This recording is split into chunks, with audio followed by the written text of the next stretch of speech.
Next, I want to call up George Riley. He was pretty much my mentor in terms of getting involved in all of this stuff. Also Ron Weissman back there. It's a fabulous community of people that are concerned and care very much about our water situation. I'm going to go back one just to point out something. The very last one serves on the, oh no, the next to last one, serves on the Mayor's Technical Advisory Committee.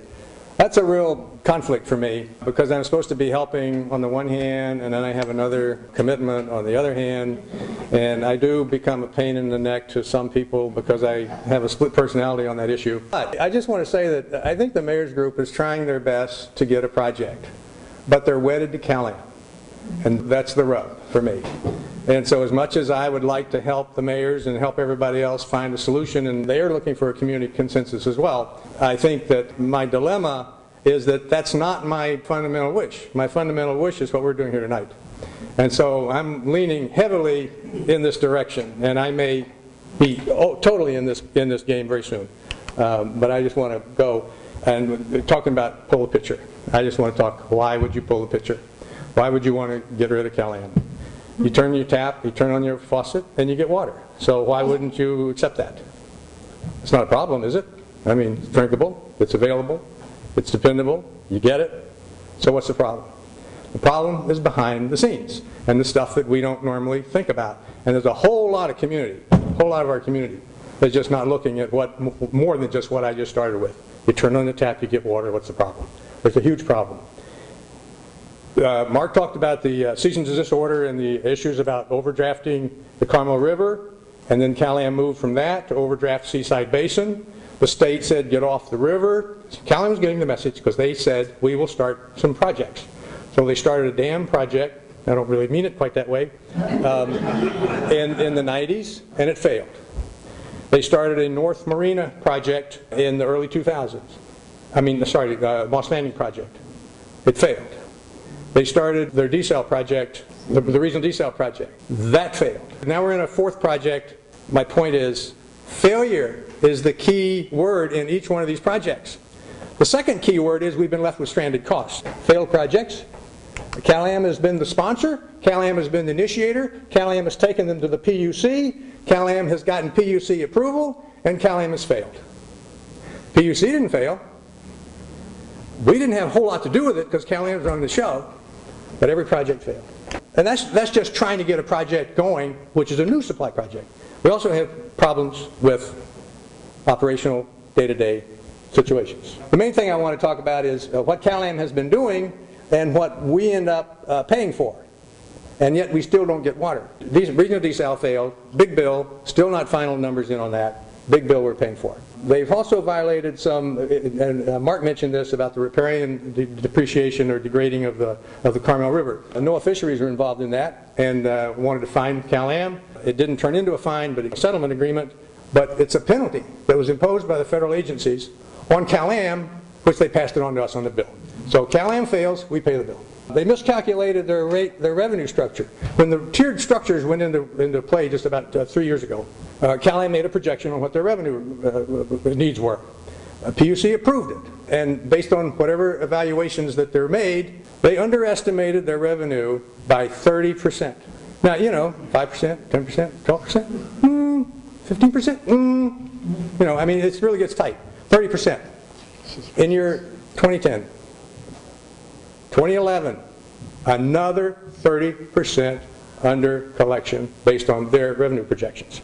So what they do, because Cal-Am has gotten PUC approval, they just go back to PUC and said, we're going to add a surcharge to the bill to collect what we wanted to collect in the first place, but since we miscalculated, then we're going to come back a second time, which is a year later, to collect the money. So your bill goes up to collect the bills they didn't collect the year before. You can never predict what your water bills are going to be with Cal-Am. They can't even predict. They can later on what they didn't collect. Water bill spikes. Anybody remember this issue? Cal-Am tried to recover what they had supposedly forgiven. They went to PUC. PUC, by the way, the community reacted to this, complained sufficiently. Cal-Am withdrew its application to recover the lost money. They call it lost money. It's a revenue stream for them, and they do a lot to try to cover themselves for that. The reason I have this up here is because Cal-Am denied any errors were being made. They denied any responsibility for the leaks. They said our meters were accurate. A number of, I don't know if anyone here had that particular experience. I do know a number of people who did, and they weren't happy with Cal-Am's response, Cal-Am's approach to correcting it, and neither was the PUC. So the PUC wasn't giving them good signals that we're going to make a revenue request that they made. Anyway, they didn't get it. And that's just stuff that's behind the scenes, and stuff that may be more public, but maybe you still don't hear about it. They had a huge main break down in Cannery Row about 4 or 5 months ago. They had 2 in Pebble Beach just recently, in the last 6 weeks or so. So their operational failures just rack up over and over and over again. And if you kind of sit down and find a way to collect what you have, you see failure after failure after failure. It is not a well-run company. It is not well managed. They don't provide the service that you would normally expect. And what you're paying for, you're not getting anywhere near what you're paying for. And it's a real dilemma. Now, I'm talking about Cal-Am mostly. But Cal-Am's partner in crime, in my opinion, Cal-Am's partner in this is the PUC. And if we can buy Cal-Am assets, we get out from under the arm of the PUC. A lot of people have a misconception about what the PUC does. Now, they have a decent reputation, kinda, because they do provide an oversight. So the impression is there's somebody looking over Cal-Am's shoulder. Well, it's true. The appearance of oversight is faulty because they're partners in bed together.